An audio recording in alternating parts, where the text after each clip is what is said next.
Welcome to Alternative Investments Chat, where we demystify the world of alternative investments and financing for entrepreneurs and investors alike. With these discussions, we hope you're more empowered to unlock opportunities in your business or portfolio. I'm Erin. And I'm Erica. Let's get started. Hi, thanks for joining us today. I'm Erin, and this is my co-host, Erica. Today, we're going to be talking about 7 mistakes that people make when looking to hire a financial advisor. We always advise our listeners, if you're a listener of this podcast, to seek professional advice, not only just from your therapist, but also from your financial advisor. But we've never addressed how do you choose the right one for you? That's right. So choosing the right financial advisor is such an important piece in achieving your financial goals. A good decision can improve financial outcomes and help you build a feeling of security, while that choosing someone who might not do the job that you want can give you added stress. And there's already enough stress in this life. So we don't want to add to it with, potential financial loss. Yeah, exactly. So just to set the stage for this conversation, I just want to share a quick stat. A study by Northwestern Mutual, they found that 1/3, so that's 33%, of adults say they do not feel financially secure. That's a lot of people. That's a lot of people. Yeah. So we want to hopefully help those who feel insecure feel a little bit better by telling them what to not do.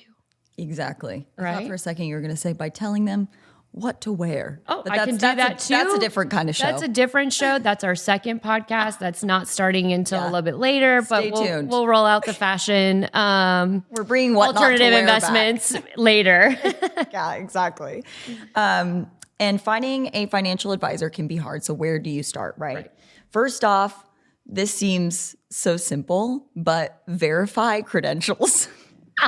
Well, I mean, it's simple and it seems like duh, but let's start off with an easy one. Yeah. And you'd be surprised how often this is actually overlooked. It's so easy to take things at face value when someone says, "Oh, I'm, a financial advisor." Yeah. If you told me you were a financial advisor, I'd be like, "That's so awesome." Right.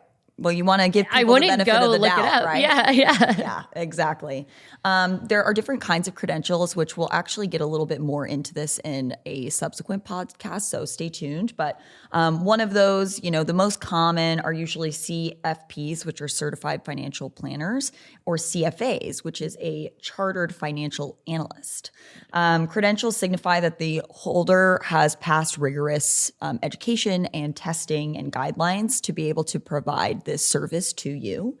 For example, someone who has a CFP has a bachelor's degree or higher from an accredited university, completed specific coursework specified by the CFP board, and even before they can get into the program, candidates must have at least 3 years or 6,000 hours of full-time professional experience in the industry, or 2 years of an apprenticeship role. Wow, that's a lot of hours. So it's not like you just take a quick exam and boom, bang, bomb, you're now you you're can certified. Tell people what to do. Yeah, exactly. And you have to pass that exam, which you mentioned, pass a background check as well, and adhere to the CFP board standards. So you can see that the credentials demonstrate this individual has expertise in financial planning. Yeah, and like we just said, you don't become certified financial planners overnight. They have a lot of work and dedication to put into this, to study, to pass this exam. Right. And this is something that I think the general public doesn't really know, because you don't, again, when it's outside of your field, you don't really understand what goes into it. But also, if you are curious, you can actually check a financial advisor's credentials, like we mentioned. And there's a few different ways to do it. So you can go to FINRA's broker check. It literally, if you type in broker check into your browser, it pops up, first name, last name, even a partial name. It'll pull up all of their credentials, where they're employed, who they've been employed with, if they've had any disciplinary. That one too. They got a hand slap.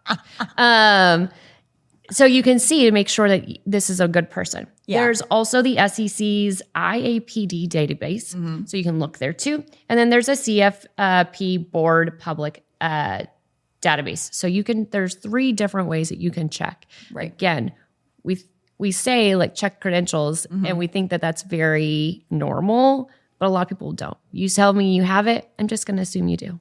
Right. So, yeah. So that brings us to the second mistake. Ignoring fee structures. So the way that advisors get paid, some of them can be a fee-only, commission-based, or a hybrid. So let's break down what each one of those categories means. So if you are looking for a financial advisor, hopefully this will give you a little bit more insight. So there's the fee-based advisor who actively manages a portfolio for a client who would typically charge a percentage of the assets under management. Now, assets under management, you'll probably hear this a lot as we go further into this podcast, because that's a big thing, AUM. Now we have a commission-based fees. So the commission-based advisor's income is earned mostly or entirely from the products they sell. So if they're suggesting specific things, they get a commission off those products. Right. And then the last one is a hybrid. So in hybrid, IRA advisor offers a unique blend of benefits. They combine the compensation services of both commission-based and fee-based models. So you could probably thinking fees, what does that even matter? But fees reduce your total product. Right. Or your profit, not your product, your profit. Yeah, you got to pay.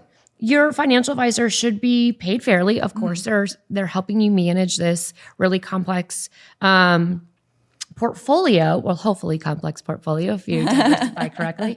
But you also want to make sure that you're not getting shortchanged and getting the short end of the stick. You want to make sure you're still, it is your money. You do need to pay somebody to assist, but make sure they're not taking all of your fees. It kind of reminds me of like court fees. There was a whole study that was like, if you actually sue, and you let's say you win $2,000, you actually walk away with like $50 after you pay court fees and attorney fees. It's like, well, what was that all for? Yeah, exactly.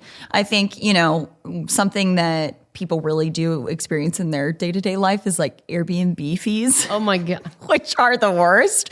Concert fees, plane ticket fees, everything. I'm like, ugh. Exactly. You could find a great deal on an Airbnb and then all of a sudden after the, overnight fee, the cleaning fee, the booking fee. Yes, I'm like, what? It's like double the price. So you gotta watch out for the fees. Yeah. And our advice here is just to ask for a transparent fee breakdown. You should be talking to your advisor about that. Yeah. How are they making their money?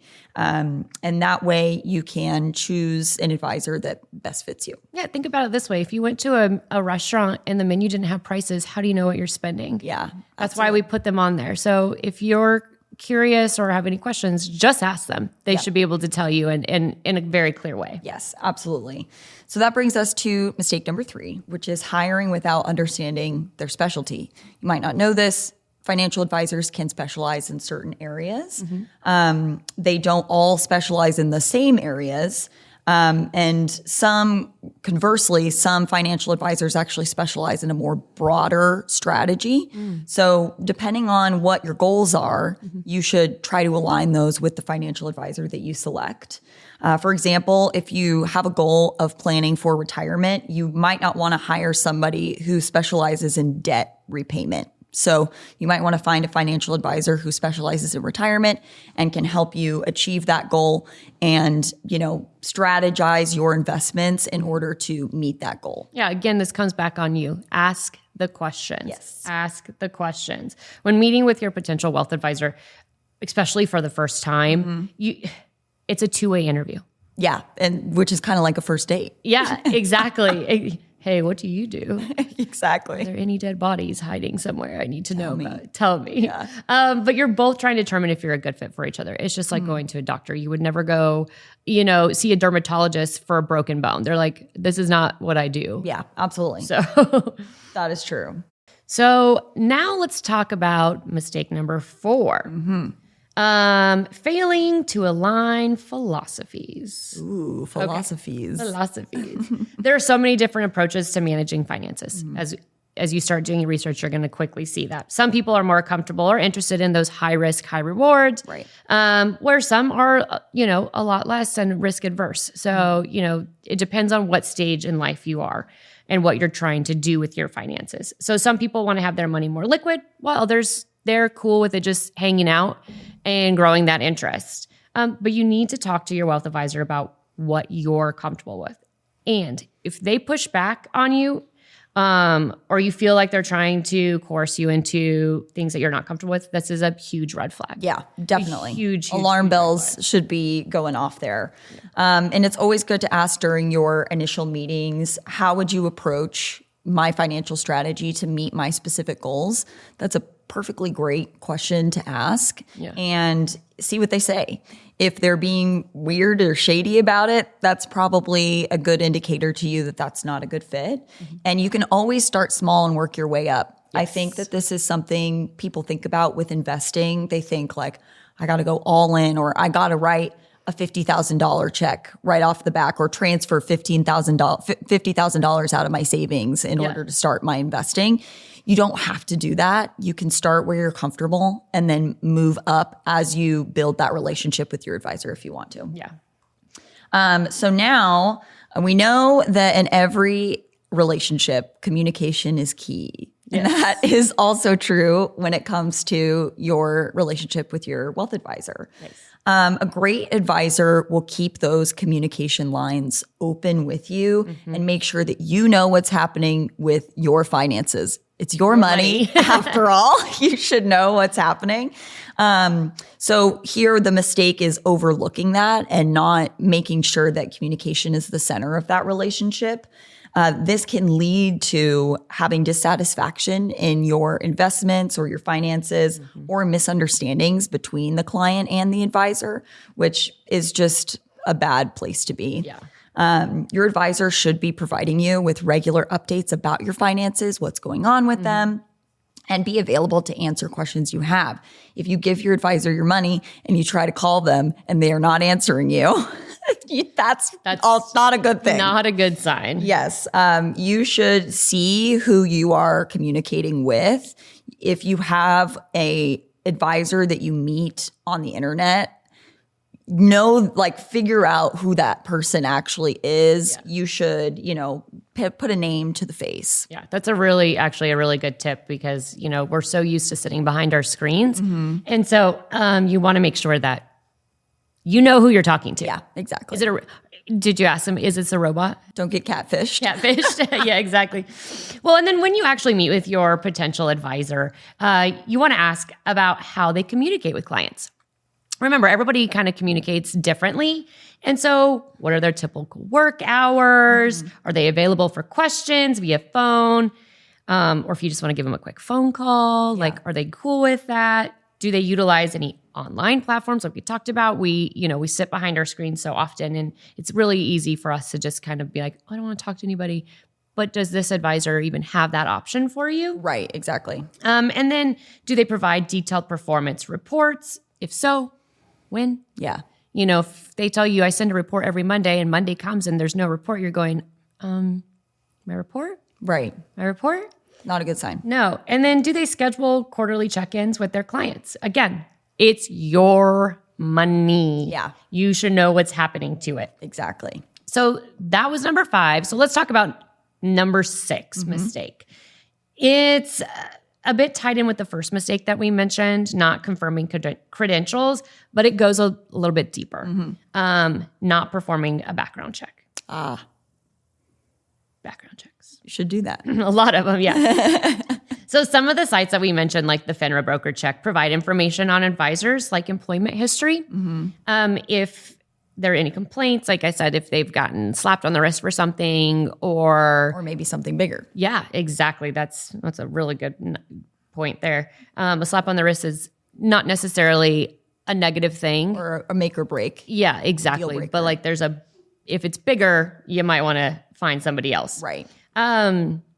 So more likely than not, an advisor who has had complaints documented against them is not going to lead with that. So they're not going to be like, hi, I'm your financial advisor. By the way, I got in trouble with FINRA. Right.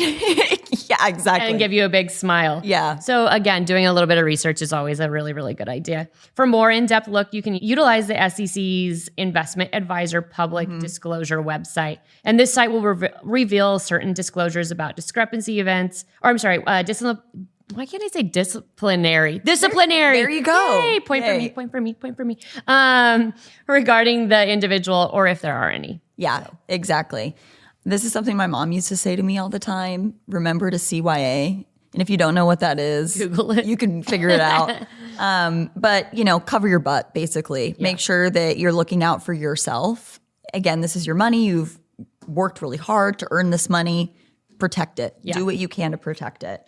You'll never be upset about doing due diligence. It will always help keep you protected and safe. Yeah. So number 7, this is our last one. The final mistake. The final mistake. The final mistake. I did that last time. I need a little. We just need that because I sung that last time when we did our final episode on commodities. Let's do more countdowns. Yes, I like it. That'll be important for us. Okay, so our final mistake is hiring an advisor based on promises instead of proven results. This sounds a lot like, a bad boyfriend. I was going to say, yeah. You should, take him for his actions, not for his words. Actions speak louder than words. That's the old saying. It's a good one. Or if it seems too good to be true, it probably is. All the things that your mother told you apply in so many more areas than you think. Yep, exactly. Boys and financial advisors. So these are important things to keep in mind in your personal life and in your financial life.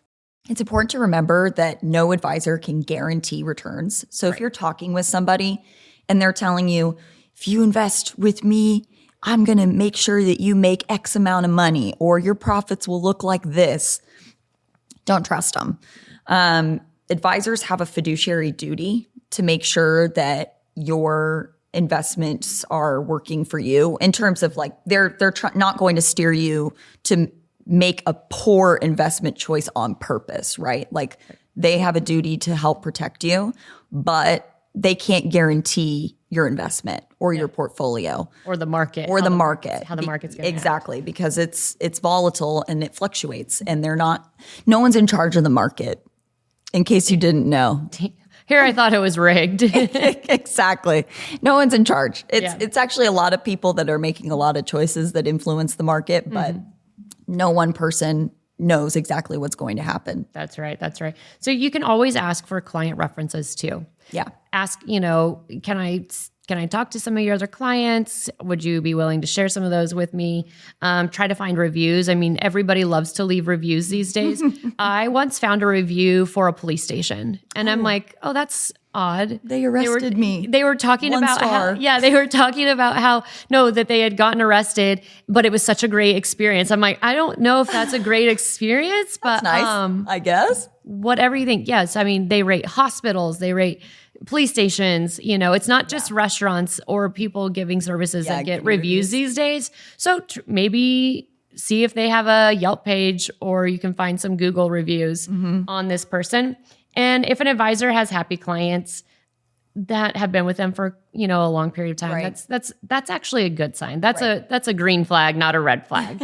So with that, let's just recap those 7 mistakes that we talked about. So 1, not checking credentials, ignoring fee structures, hiring without understanding their specialty, failing to align with those philosophies, overlooking communication and transparency, not performing a background check, and hiring on promises instead of proven results. So we hope that you can avoid making these mistakes and protect your financial future. Yeah, exactly.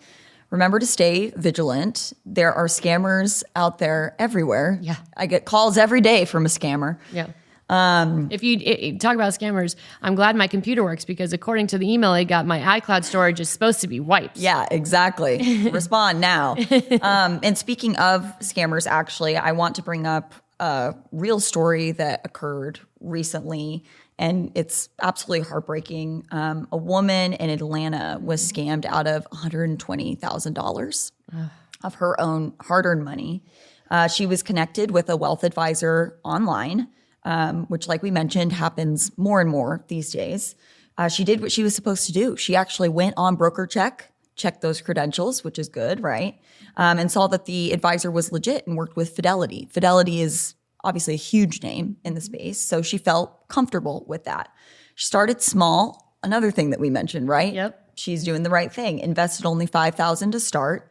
Gradually, she invested more and more, but once the advisor started pushing her towards cryptocurrency, it was not an asset class that she was interested in. Yeah. Started to feel uncomfortable and wanted to remove herself from, this person. And what ensued was thousands of dollars in, quote, penalty payments and taxes that were all paid online through a website. And she did it because, she thought, oh, this is what I have to do. Yeah. So she's paying all these payments. Turns out that the scammer was assuming a false identity. So the person that they were impersonating is real, a real advisor who worked with Fidelity. But the scammer was not the real person. And this could happen to anyone, but the red flag here is that she never met the advisor in person or on a virtual call. Again, putting that name to the face is really important. You should make sure to protect and advocate for yourself always. That's a heartbreaking, terrible story. And it's very brave of her to share that story, honestly, because sometimes, nobody wants to share their mistakes. Yeah. So but it really does help. And hopefully that's what we're trying to do here too, is help them. So again, thanks so much for joining us today. Send this episode to a friend, rewatch it, write down those 7 mistakes. Send us a message. Maybe we can help you connect with a great advisor. Again, we don't do legal advice, but maybe we can assist in some way. And other than that, we will see you next time. Thanks for joining us. Stay tuned for more insight on our next episode. And don't forget to subscribe to continue the Alternative Investments chat. See you next time. Content provided in this podcast is for informational purposes only and should not be construed as professional, financial, or investment advice. This podcast should not be construed as an offer to sell or a solicitation of any offer to buy any securities. We strongly recommend that you seek advice from a qualified professional before making any financial decisions.